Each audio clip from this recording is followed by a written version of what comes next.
I'm on point with it this week. So, giving. Is it possible to give too much?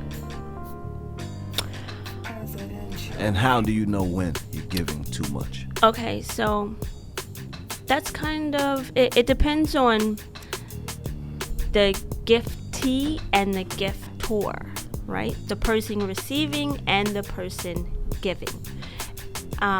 You know that you're giving too much if you're now tired. If you are making yourself tired and exhausted, right? Then I think that is a sign of you're doing too much, because gifting is something that is done by way of the heart, and it should be a joyous thing. And if you start to feel anything less than joyful, that's a sign that you're doing too much, right? By way of the person receiving it, if they start showing signs of unappreciation, stop right there. You're doing too much. And though that's how I'm going to answer the question. Those are the signs.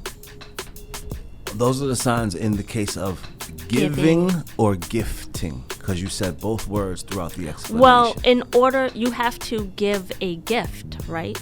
Yes, but giving, the act of giving, isn't necessarily something. It doesn't necessarily have to be a gift. The act of giving doesn't have to be a gift, is what I'm saying. And I'll elaborate.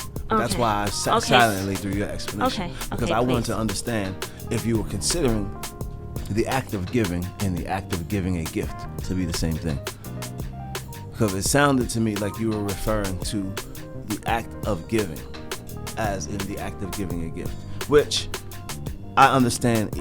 I understand immediately that you were trying to explain. Wait. I understand immediately that you were trying to explain that there's a time there would be enough when you give enough gifts to a person who wasn't appreciative.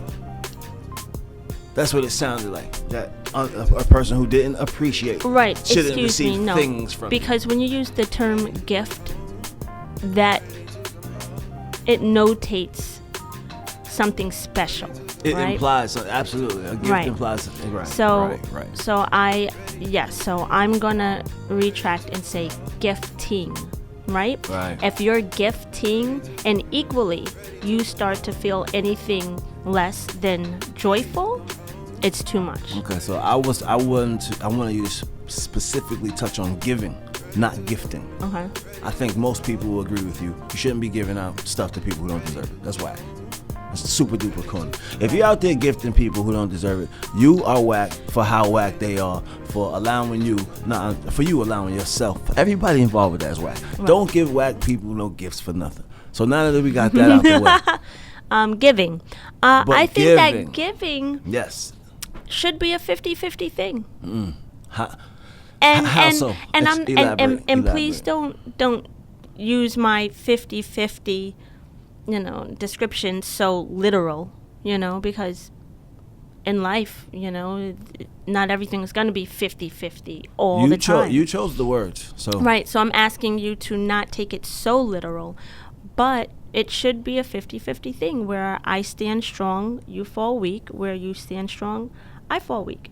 And even in the areas where you may, for 9 months, be strong, maybe those last 3 months you fell weak. You got sick. There was a life-changing situation that affected those. Whatever the case may be, if you fall, then I'm supposed to be able to step up to the plate. So I think giving should be a 50-50 thing. And anytime, it's kind of like, okay, you're tugging on one end of the rope. But in who a 50-50 thing? Who is between the giver and the receiver? No matter what the relationship between these two parties. Yes, okay. I'm going to go with yes, because so you're just saying giving comes in different It's forms. a two-way street. You're just saying giving is a two-way street. Mm-hmm. Well, you're not, because you told me not to take 50-50 literal. Right. So it may not be an even exchange of giving all the time. Right. It's just a two-way street. It comes and it goes. Right. All right. Keep going. So going back to my, playing tug of war, right? If two people are giving forth the same amount of energy, right, nobody's going to win that tug of war. But when one person is giving forth more or most of the energy, the other person is going to be pulled forward, right? Mm-hmm. If you play 10 games of tug of war and you're winning 9 of those games, there's a problem. There's a problem. The person that keeps losing needs to step their game up.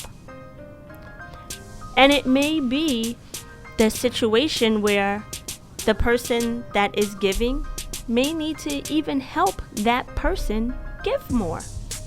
By what? By losing some a little bit? No, not by purposely losing, but showing them how to win. So, I wouldn't show anybody how to beat me in a tug of war. Yeah, but we're talking about, you said, two people, it doesn't matter the relationship, right? When I think relationship... But you chose the analogy tug of war. Right. I wouldn't see... No. It's just an analogy, though. In my giving 50-50 type of that's why the analogy description doesn't work, right. Because tug of wars don't require people to give 50-50 efforts. No, it does work, because if both contestants are giving forth the same amount of energy, nobody's going to win. But if one contestant is giving forth most of the energy or more, that person is going to win, right? Which means their opponent is not giving them back as much energy as they themselves are putting in. I understand the energy aspect, but the goal aspect of a war is to impose your will from each side, so there'd never be working in unison. Okay, so when you think about two people in a relationship, right? Yeah. Are they ever supposed to be at war? No. Or are they both supposed to be giving forth the same amount of energy? They're supposed to be working in unison. They're not supposed to be at arms and at heads. Not to say that they don't. They come to. This is a disagreement. So right now we're not at war, but we're at heads. We're at a disagreement as to why this analogy doesn't work. I wouldn't have used tug of war for the fact that in the title. I think you're thinking about the game way too much and the goal of the game rather than the energy implied to maintain a float. I think you're wrong. Now we're starting to get on the same page, because I think you're wrong, and I did in fact understand that you were trying to make an analogy that implied equal effort energy. That, my friend, would be like the two of us in a canoe trying to row a boat, and one of us rowing harder than the other. We might be rowing in a circle. Why are we rowing in this right-hand circle? Why are we doing the opposite NASCAR? It's because my left arm is busting moves, and your right arm is dwindling on that side. You get it? Because to row in the circle, both of our right arms have to be putting forth the same amount of energy. No. If I'm rowing the left side of the boat and you're rowing the right side of the boat, and I'm putting in more energy, you're going to go forward. Not true. Not necessarily true. If my effort's more than yours, it will show you. You're not going to go in a circle. We're going to have to get in the canoe. So I'll show you. You're not going to go in a circle. Yeah, you use the analogy of a 90-10. You said I'm just taking what you use. I didn't. No. I said the amount of games. Somebody, right. I use the analogy of both people. That's at my the point. Opposite so end 9 of out of 10 is 90% to 10%. No. Yeah. Oh, absolutely, homegirl. I said 10 individual games. Right. So, but you have to use the statistic. The number is 10. Your example used 10 on purpose. It was a nice round number, and it was for you to say that not only is it most of the time, it's almost every time. So that you're losing. Right. The game. So if I'm taking that same effort and applying it to every time we stroke a boat, almost every time, 9 out of those 10 times, I'm giving maximum effort and you're giving none. I'll move the boat. You'll barely move it. 90% of this effort. You said you're using your left arm. I'm using my right arm. That's I'm giving 90% effort on the left side. You're giving 10% effort on the right side. Okay, you're adding that part in there. No, I had to use it from your tug of war analogy. But still, you won't go in a circle. Because that 10% will sway, will straight. You'll probably go on like a diagonal. I'll go in a crescent. I'll go in a half moon. Oh, God. I'll go half mooning on you. Okay. Anyway, energy and giving and listen. Back to my initial answer. I'd love to hear the answer. Giving should be a 50-50 thing. Oh, but nothing in life. 50-50. I said that's how I started it out. But then you told me don't use it literal. Yeah, and then you but used it's a not tug of war supposed to be analogy, so literal. and then said 9 out of 10. Come on, guys. Come on. Yeah, there's been numbers the whole way through. I'm paying attention. Go. There's been numbers the whole way through. I'm paying attention. You're not going to slip nothing past the goalie, dog. So 50-50, not so literal, because in life, nothing is perfect. Okay? Tell me about it. Right. Okay. But, I mean, I still answer even the giving part the same way I answered the gifting part. You know, a person, if you feel exhausted and you feel tired and you don't feel appreciated, then you know you're giving too much. So, that's a good answer. Straightforward. Straight up and down answer. Good job. So when you know you're giving too much, what do you do when it's time to stop? And this question has a part 2 to it. When it has a time to stop, when it's time to stop, and it's time to stop with someone in your personal life, not in business, not an associate, personal. Mother, sister, brother, father, cousin, aunt, uncle. What's your question? Something close like that. When it's time to stop giving and time to stop being the crutch that these people need. How do you know, and what do you do? You already said that. How do you know? When the relationship feels lopsided, when the act of showing love gets to feeling lopsided, that's when you know it's time to stop. What do you do when it's time to stop? How do you stop? I ask that because I'm at a point in my life where I'm seeing where I am today, seeing who's a part of my life, which friends, which family members, which associates that I choose to have as a part of my life. Who's around enough? Who's around a lot? Who do I know the most about? Who am I actually really still tight with? Who am I giving the most of me to? Who knows most about me? I think that last question was the question that had me reflect on this giving altogether. Was, all right, who knows the most about me? Who's got my secrets? Who's holding me down? And I realized I'm on the podcast with that person. And I was asking myself, is that enough?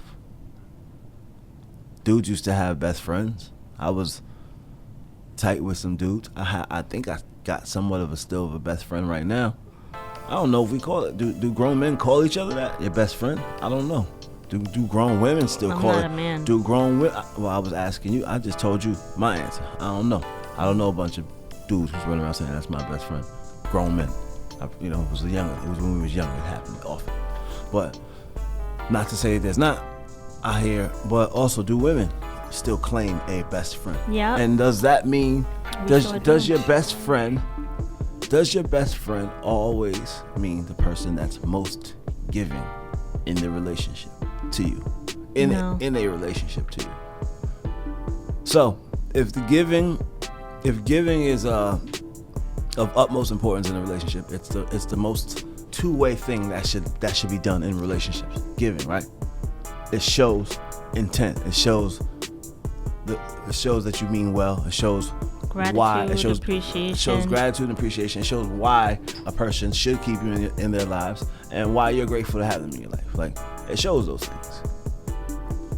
So if giving doesn't exist within a certain person, or if you can't, if when we talk about giving and we talk about showing love and care, if there's a first person that like a first comes to mind, do you not have a best friend?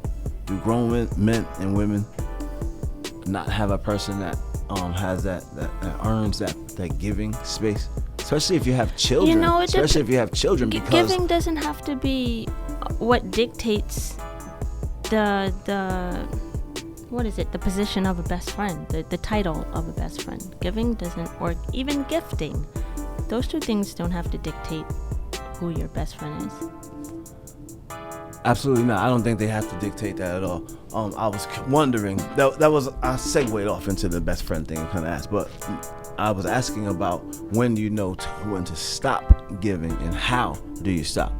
And I asked the how because I veered off into best friend because I would think it would be a little bit easier to stop giving in a best friend dynamic. How do you stop giving in, as I mentioned, a sibling, a father, a brother, an aunt, an uncle? How do you stop giving in that relationship when there's so much love there and you don't feel like the relationship is reciprocated? It's a two-way street. It's an equal street.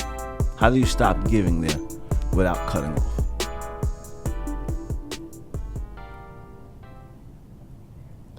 Giving without cutting off. Yeah, and again, I mentioned the best friend thing because as I was thinking about who I almost felt like I stopped giving, was my point. I stopped giving enough of myself to even pick a person that I could cut off and say, damn, if me and such had it out, I didn't even, that's what got me to the question, is that I didn't have a bestie like that. One of my best friends, his birthday's today, Kevin Diffley. Shout out Kevin Diffley, 6'7", my guy. Whoop whoop. Word up. And yeah, Happy birthday, when I was younger, I absolutely consider him my best friend at a point, and I don't feel like that's any different. I just don't remember when I stopped saying that. And when also I realized that I spend so many quality moments in my life with him that he belongs to so many dope memories in my life, like that. That's what put him up the ladder for best friend. I haven't known him the longest years in my life. I haven't known him the most amount of years of my life. We weren't next door neighbors that grew up together, and that's not where the extent of my best friendness comes with him. So when I thought about it again, who has my secrets now? Who's my go-to guy? Who's just my right-hand man to lean on? I just was like, damn, I ain't got no bestie like that, because I spent a lot of time internalizing and trying to figure out what I'm going to share on this microphone. And now I'm just out here trying to share it all, trying to let it be. Because I want to get back to being able to say I got a best friend, if that's what I have. I want to be able to share openly. I want somebody to get tired of getting all that I got to give and vice versa. Mm-hmm. I used to play golf all the time with a bunch of buddies, you know what I'm saying? Like, it's just there's a gap. There's a gap, and I feel like it's a gap in my giving. So I asked you these questions to try and gain some perspective from across the room as to maybe recognize what I'm doing wrong to create this hole. Because sometimes... No, babe. I don't think you're doing anything wrong to create the hole. I'm going to use myself as an example. When you and I first met, I had a slew of girlfriends, right? I had so many of them. Then I got pregnant with our son, and they started dropping off one by one. I'm pregnant, they're not. I'm changing Pampers and worried about bottles, they're not. You know, they just started dropping off. And then we moved to New Jersey, right? Now there's a bridge between us. Two. Dropping off. So I don't think it's anything that you're doing. I just think it's, life and a situation and the bridges. I think it's the bridges. I don't think it's anything you're doing. Our situation is what it is, because now we've born 2 sons. Our youngest is 2, right? Right. But I can think back to the guys that you used to hang out with the most, and they were all single, right? Literally. Were. Everybody's married and got kids now. They're all married, right? Yeah. So it's not you. It's now you want to reach out to one of them. Well, guess what? They come with a wife. So shout out to y'all wives. Y'all are cool. So they can't, and me knowing your friends, they're not going to just say, yeah, great idea, without having that conversation with their wife first, as the same you would do for me. So I don't think it's anything like that. I just think it's just life and situation and circumstance that just all right. did a reset.